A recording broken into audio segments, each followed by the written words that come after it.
Hi, it's Natalie with WTI, and this is my abdominal seat belt pillow from BNRendles. This is going to be a perfect gift for my friend who's going to be having a hysterectomy.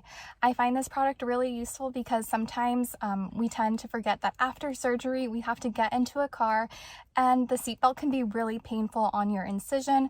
So having this really comfortable pillow and this beautiful print really gets your mind off of that pain that you're feeling, and it's so easy to put on your car. With the loops that come in the back, it easily adjusts onto your seatbelt.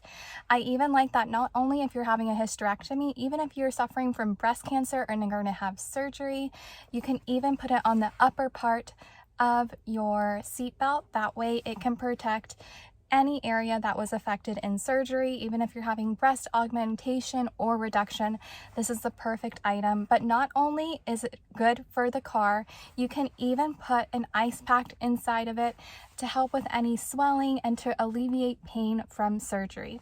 So if you're going to be having surgery yourself, or if you know someone that's going to be having surgery, this is the perfect gift to give to somebody.